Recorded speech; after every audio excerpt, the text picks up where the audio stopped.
Bonjour à toutes et à tous. Bienvenue à Rencontre littéraire avec l'histoire. Nous sommes ravis de vous accueillir pour cette rencontre, qui est un événement organisé par le collectif Bokutani en collaboration avec l'African Museum. Pour ceux qui ne me connaissent pas, je m'appelle Dorothée Delerue, mais vous pouvez m'appeler Moko.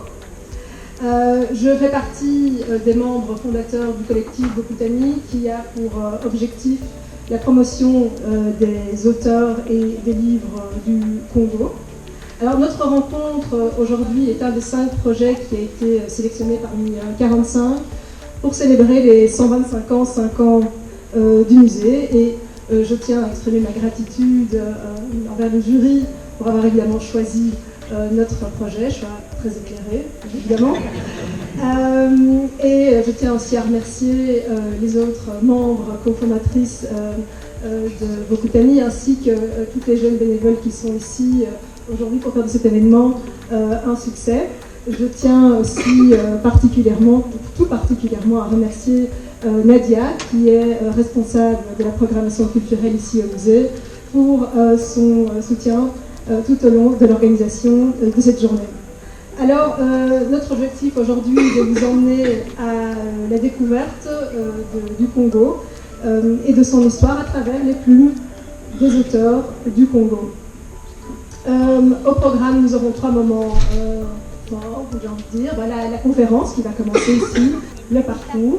Ensuite, nous aurons la vente des livres de nos auteurs avec une séance de dédicaces. Et puis, si vous avez été gentil et attentif, en prime, il y aura un petit rafraîchissement.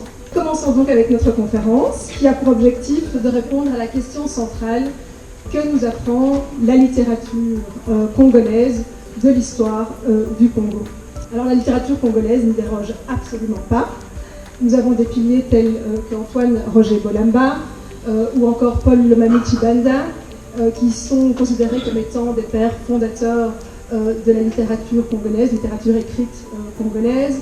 Il y a aussi Né le Marienne, qui décrit les réalités de la société congolaise dès la fin des années 30. Il y a Sonny Laboutansi, qui nous offre dans son œuvre majeure La vie et demie, une dénonciation de la dictature. Nous avons toute l'œuvre de Clémentine Faïk Nzouji, qui a écrit sur le sacré, les symboles, l'art et les traditions, notamment orales, du Congo. Plus proche, ou plutôt plus jeune, nous avons Inkeli Jean Boffan ou encore Joël Sambi, qui nous offre une vision du Congo des années 2000. Il y a aussi donc, dans le désordre Fiston Mwanza Gila, Salomé Moulongo, Sophie Kanza, Richard Alimutu et tant d'autres. Et puis, il y a Simba Bati, Lilia Bangui, Émilie Fleur Feignon, Livel Miguel Candolo et Moussa Donpazou. Merci beaucoup d'avoir accepté notre invitation. Je vous invite à les applaudir chaleureusement.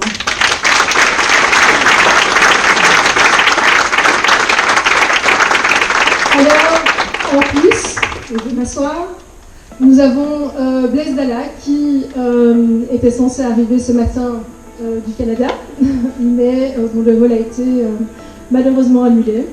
Je vais cependant quand même dire quelques mots à son sujet et je vais commencer par lui.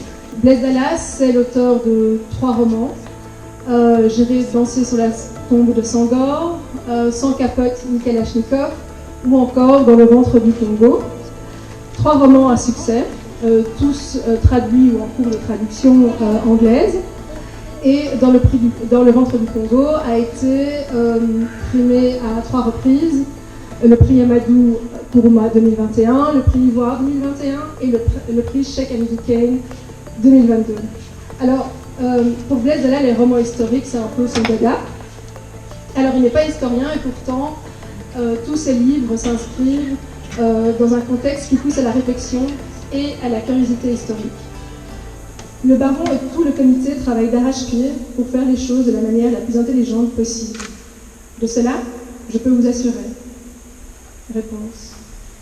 Donc le village congolais d'Expo 58 est pensé de manière que notre œuvre en faveur des indigènes soit présentée à la communauté des nations comme ce qu'elle a toujours été, la marque d'une civilisation rayonnante qui apporte sa lumière à des peuples en marche vers le progrès. C'est bien de cela que le baron de Nevers et son comité voient les choses, monsieur Dumont.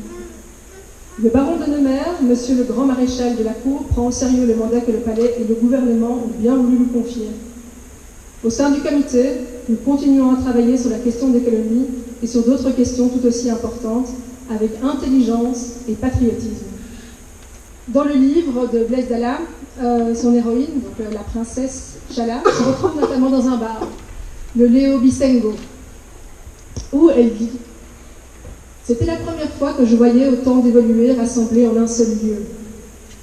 Ils étaient tous, hommes et femmes, habillés selon des goûts, à vous ficher des complexes, si d'aventure vous aviez débarqué en personne non avertie. Je saisis assez rapidement ce quelque chose qui clochait, qui m'agaçait, en promenant mon regard d'un bout à l'autre de l'espace qui nous accueillait. Ils étaient tous noirs, mais pas un seul parmi les invités ne semblait s'en apercevoir. Après s'être vêtus comme nos maîtres, ils parlaient comme des mindélés, se dandinaient de ça de là, gesticulaient et fumaient, qui sa cigarette, qui sa pipe, exactement comme nous. Les évolués, Lilia Bongui, tu les connais bien. C'est après une carrière de 25 ans à la Commission européenne que tu as commencé à écrire, et donc assez tard dans ta vie. Être évolué, en pratique, ça voulait dire quoi? Alors oui, mon père était un évolué.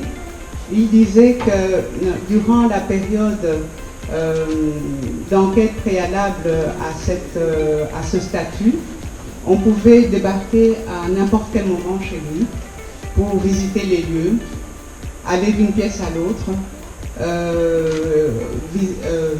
visiter les équipements, voir que tout était conforme à la manière d'habiter des Occidentaux. Et parfois même, lorsque l'on était à table, on pouvait être observé pour voir si on s'y tenait bien à l'occidental. Alors, celui que le colonisateur acceptait pour être un évolué était le Congolais qui avait rompu les liens sociaux avec son groupe. C'était le Congolais qui parlait français, qui était chrétien et qui avait acquis un niveau d'éducation et d'instruction minimum nécessaire requis à l'occidental. Naturellement, mon papa qui avait été donc élevé par une dame missionnaire américaine, parce qu'il avait été confié à une mission chrétienne dès son plus jeune enfance, étant donné qu'il était orphelin. Il remplissait donc tous les critères sans difficulté pour avoir ce statut. Et il faisait donc partie de cette élite congolaise qui formait une catégorie sociale très à part. Mon père était non seulement un évolué, mais il avait aussi le statut d'immatriculé. Ça, c'était un niveau social, le niveau social le plus haut auquel pouvait aspirer un Congolais. C'est un statut qui était donné avec parcimonie parce que les conditions pour l'obtenir étaient très très très sévères. Fort de ce statut, mon père, qui connaissait bien ses droits, voulait absolument tenir à ce que ses enfants, ses deux premiers enfants du moins, soient inscrits dans des écoles, dans la meilleure école de la capitale. Quel a été l'accueil qui a été fait aux premiers Congolais arrivés ici en Belgique après la colonisation? Et pour ça, j'aimerais choisir un extrait d'une image d'archives qui date des années 60.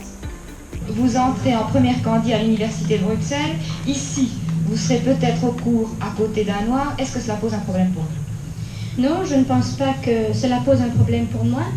Je crois que je n'aurai jamais d'amis noirs. Mais pourquoi? Pourquoi? Parce qu'il y a encore une trop grande différence entre les noirs et les blancs pour le moment. Même parmi ceux qui se trouvent à l'université? Ça, je pourrais répondre lorsque j'aurai passé quelques années en contact avec eux. Bien sûr, mais ça ne pose pas de problème. Est-ce que vous ramèneriez chez vous des amis noirs le soir? Ah non, je ne pense pas, non. Pourquoi? Parce que nous avons vécu en Afrique, je suis née en Afrique, et nous avons trop vu la différence de milieu entre un noir et un blanc. Et je me suis dit, mademoiselle, mais comment avez-vous vécu au Congo? Est-ce que vous avez jamais donné la peine de connaître les Noirs au Congo? C'est un autre problème. Or, vous ne l'avez jamais fait. Absolument essayer de... Si vous nous demandez une interview, il ne faut pas nous demander des histoires superficielles. Nous voulons dire ce que nous pensons. C'est évident que les Blancs vivent en Afrique, ils ne se sont jamais donné la peine de connaître les Noirs. Si l'on regarde ces images avec un regard contemporain et le politiquement correct d'aujourd'hui, et si l'on n'a jamais été sujet à une telle situation, je pense que la première réaction est d'être offusqué, d'être choqué par ces images. La raison pour laquelle ces images ont retenu mon attention est simplement le fait que ça m'a permis de reconnaître l'une des personnes qui est sous ces images, celui de droite qui ne parle pas mais qui a dû parler avant ou après l'intervention de son compère, c'est mon grand frère. Et, je voudrais juste rajouter aussi que pour la note positive, Willy, donc, qui est sur ces images, faisait partie de la première promotion des Congolais à sortir de l'ULB. Donc il est devenu avocat au barreau de Kinshasa. Donc voilà. J'aimerais à présent me tourner vers vous, Asimba Bati, puisque votre BD rend hommage à celui que beaucoup reconnaîtront comme étant le plus célèbre des évolués, j'ai nommé Patrice Lumumba, de créateur de revues de BD et de journaux, tels que Kin Label ou encore Amazon BD. Vous êtes BDiste, journaliste et scénariste. Vous êtes une véritable mémoire vivante de la BD congolaise, à laquelle vous avez d'ailleurs consacré un ouvrage appelé Apollosa. Pourquoi avoir voulu écrire sur Lumumba? Ne pensez-vous pas qu'on avait déjà suffisamment écrit sur lui? Je voulais écrire quelque chose. Il y a eu des circonstances qui ont fait qu'il y a un moment, une fois, deux fois, trois fois. Je me suis posé la question, je dois y aller ou pas. C'était d'abord Teddy Lumumba, que j'ai croisé une fois en 2010. Il est chez Allébi, il me pose la question. J'ai décidé quoi pour l'éducation. Il me dit Lumumba, il me dit pourquoi tu gênes comme ça? Il me dit je suis ton fils. J'ai cru. Moi, j'ai voulu dessiner, j'ai dit là, il a 20 ans, 23 ans, évidemment depuis 50 ans. Je réponds à la question. Pourquoi il me dit non, je suis son petit-fils? Quand je vois le visage, je me suis dit, c'est lui. Je vais faire la BD. Plus tard, c'est Roland, le moment que j'ai croisé à Kinshasa, à un festival, où il y avait un stand à côté de moi. Comme par hasard, on a sympathisé, tout le matin on se parlait, et puis je rentre à la maison, je me pose la question, qu'est-ce qui se passe? J'ai vu le fils, le petit-fils, tu vois le fils? C'est quoi le message? Je ne vois pas très bien. J'ai pensé à mon père et ma mère. J'ai dit s'ils étaient en vie, j'allais faire une surprise à mes parents. J'ai fait une roulade à la maison, j'ai vu Dieu. Et mes parents vont voir que voilà, le fils de camarade est avec moi. Ils étaient déjà morts, mes parents. Je vais à une conférence plus tard, j'ai croisé Juvenal Lumumba. Je dis, Max, on a parlé, il m'a donné sa carte de visite, on a parlé d'autres choses. Je rentre à la maison, je commence à me déranger, j'ai dit, attends, le petit-fils, le fils, la fille unique, il y a un message derrière du cœur africain. Ils vont vivre ici. Il y a un message derrière, c'est quoi le message? Je ne vois pas. À un moment, j'ai dit, tiens, si je faisais un clin d'œil à mon père et à ma mère qui sont plus là. Écrit ici les camarades, Bomba. Je me suis rappelé de toutes les conversations, moi j'étais un camarade et tout. Et puis j'ai fait des recherches, j'ai pris un abonnement d'une année à la bibliothèque royale de Bruxelles, des journaux, des ouvrages et tout ça. J'ai dit, ok, c'est bon. Je vais dire quoi? On a tout dit presque. Mais je n'ai pas revenu répéter la même chose. La première chose qui a fait mon esprit, c'était le nom de Lumumba. Mon père, à la maison, il parlait souvent de Kita Soko. J'ai dit, ok, je vais s'en faire c'est ça.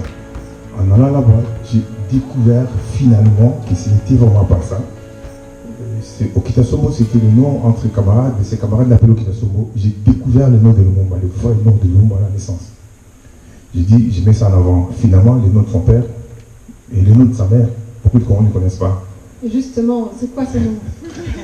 Il faut acheter la BD pour découvrir ça. Non, c'est dans la BD, en fait, si on prend la BD, on va découvrir toute la réalité, parce que quand il est né, il n'avait pas de nom, il est resté longtemps sans nom. Il n'avait pas de nom. Ses parents hésitaient pour lui donner des noms. Pourquoi? La réponse est là-dedans. Et puis finalement, on leur donnait un nom. Pourquoi ces noms? La réponse est là-dedans. Voilà.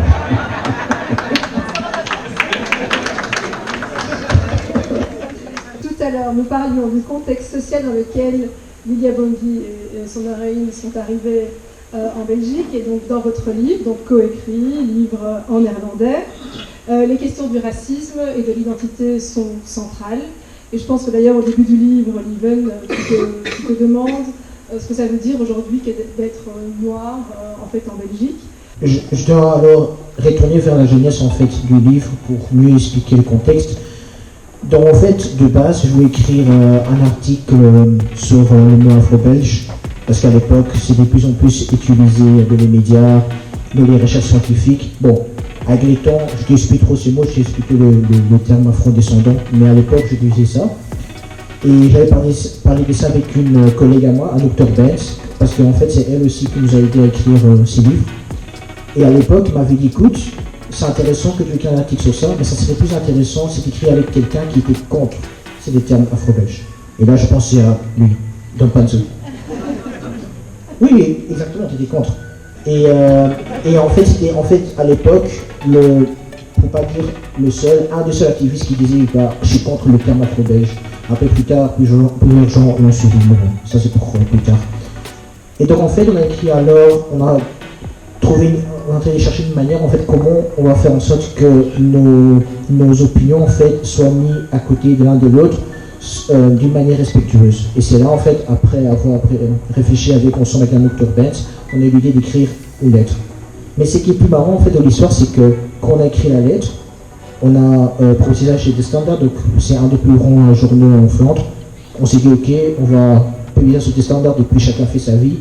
Et puis du coup, c'est devenu une série d'articles entre mars et décembre 2019, donc juste avant le corona, et après c'est devenu un livre. D'abord, avant tout, j'aimerais aussi, de ma part, vous remercier pour nous inviter ici. Vous aussi, vous remercier, on est dimanche, et venir ici un dimanche à telle vue, aussi isolé. Donc merci beaucoup. Par après, j'aimerais aussi faire un shout-out à tous les Flamands qui sont ici. Il y a des Flamands ici? Voilà. On vous voit, on vous respecte aussi. Et je pense que c'est ça aussi quelque chose qui a fonctionné dans le livre. Le fait que deux Congolais qui s'habitent en Belgique, l'autre s'appelle souvent comme un Afro-Belge, l'autre se voit comme un Congolais qui est en Belgique, qui porte encore l'identité musulmane.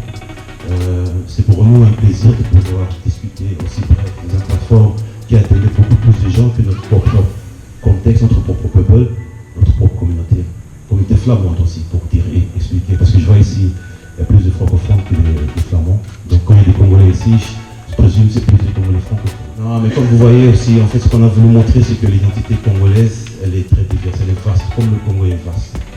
Et quand vous voyez deux êtres humains, Congolais, Noirs, subsahariens et tout, qui se promènent dans la rue, ne faites pas l'erreur de penser qu'on a les mêmes besoins. Liv, il est né ici, moi je suis né au Congo. Moi je fais partie de la première génération. Donc dans le monde entier. Donc quand je suis ici, je me sens aussi comme ça. Même autour de cette table ici. Parce que vous savez, même dans la communauté congolaise, il y a des classes, il y a une diversité. Et ici, je me sens aussi représenter cette diversité-là. Et elle est appuyée par mon identité musulmane.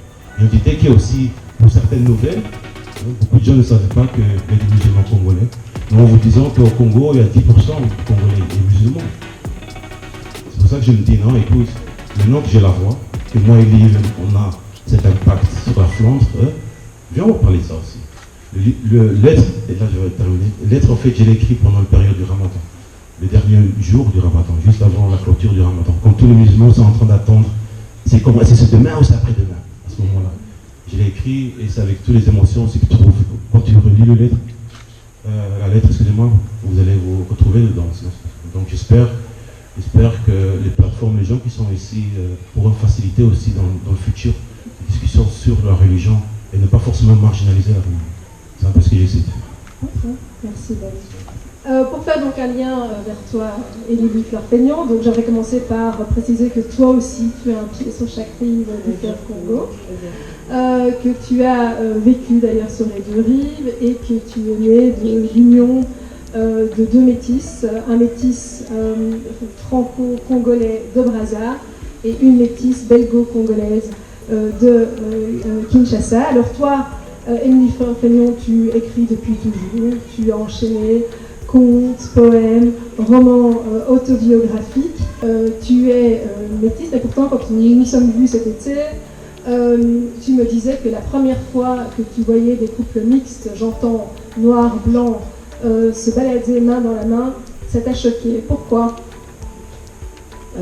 Enfant, voilà, d'abord j'avais comme exemple, il y avait déjà la communauté métisse dans laquelle j'évoluais, donc c'était métis et métis, ou alors blanc, un homme blanc avec une femme noire, mais jamais une femme blanche à côté d'un homme noir.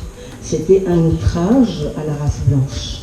C'était simplement interdit par les dictats belges, par les lois belges. Donc comme tu l'as expliqué, donc c'était interdit, mais c'était relativement quand même courant que des mères congolaises, donc pas belges, comme vous l'aurez compris, donnent naissance à des enfants métis. Qu'advenait-il de ces enfants ? Moi, pour mon vécu et celui de mes parents, en tout cas je parle surtout de mes parents, et puis de la communauté qui était la nôtre, il y avait deux catégories, ça avait été classé comme ça, il y avait les métis reconnus et les métis non reconnus. Donc les métis reconnus rejoignent les évolués, c'est-à-dire tous les avantages donnés aux évolués et aux blancs en fait. Donc moi, mes deux parents ont été reconnus par leur père. Donc maman est née belge et papa est né français. Mais bien qu'étant reconnue, ma maman a quand même été arrachée à sa mère, à Kinshasa, et sous l'ordre de grand-père, elle a été placée au pensionnat, elle est là. Et là-dessus, sur cette photo, il y a des personnes qui me sont chères. Il y a ma propre marraine, il y a ma tante Francisca, qui est dessus, Madame Canala, et il y a aussi la maman d'Henri Lopez, qui était un métis des deux rives. Donc, interdiction pour ces mères de vivre à proximité de leurs enfants. Et si vous regardez cette photo, je la connais très bien parce que maman me l'a léguée, je ne sais pas pourquoi, mais elle a certainement compris beaucoup de choses. C'est que la majorité, ce sont des filles qui venaient du Congo belge. Et il y avait aussi une chose qui me restait de mon enfance. Je voudrais m'excuser auprès de l'auguste assemblée qui est là, qui nous fait l'honneur à beaucoup d'amis et aux auteurs d'être là, de venir nous écouter et d'écouter l'histoire du Congo racontée par des Congolais. Et il y a une chose, en tout cas, qui m'a, comment dirais-je, beaucoup marqué, c'est qu'on entendait souvent cette réflexion que je trouvais mignonne à l'époque, mais qu'aujourd'hui je ressens d'une autre façon. On disait, Dieu a créé le blanc, le diable a créé le noir, et le portugais a créé le mulâtre.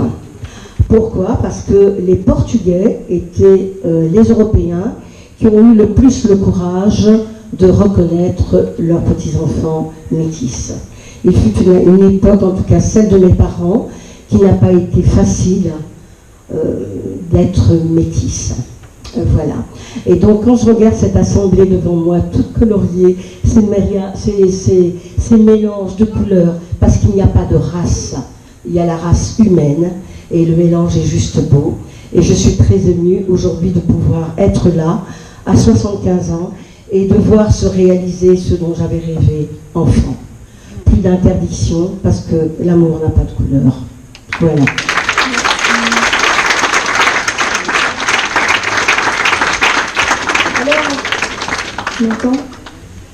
Alors on arrive au terme de la conférence et avant de clôturer, j'aimerais donner la parole à monsieur le député Pierre Compagnie pour un petit mot.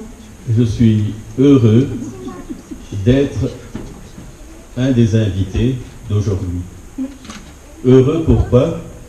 Parce que tout ce qu'ils ont raconté, et certains d'entre eux, je les connais, à part les deux flamands noirs.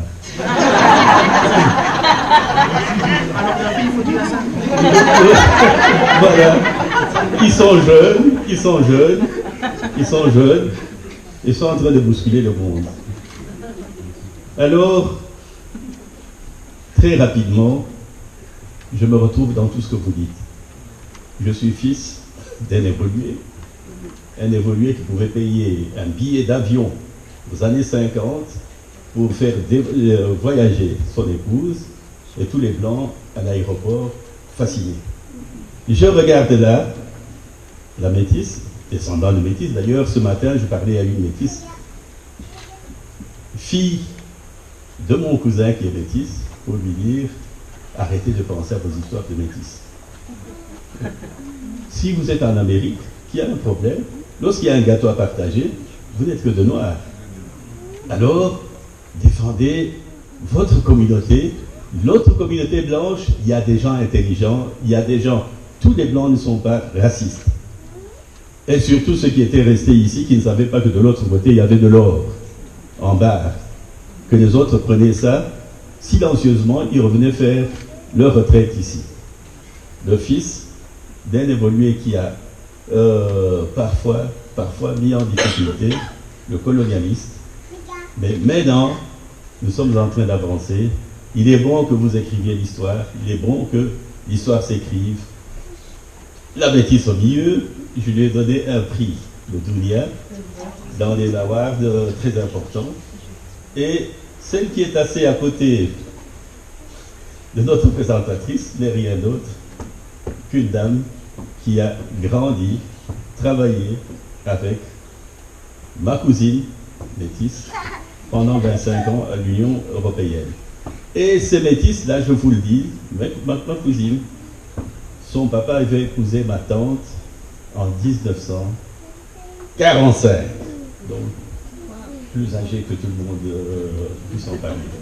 Et je suis en train de dédicacer un livre, pour terminer, dédicacer un livre qui est écrit par l'arrière-petite-fille avec son mari d'un Congolais qui était ici en 1936.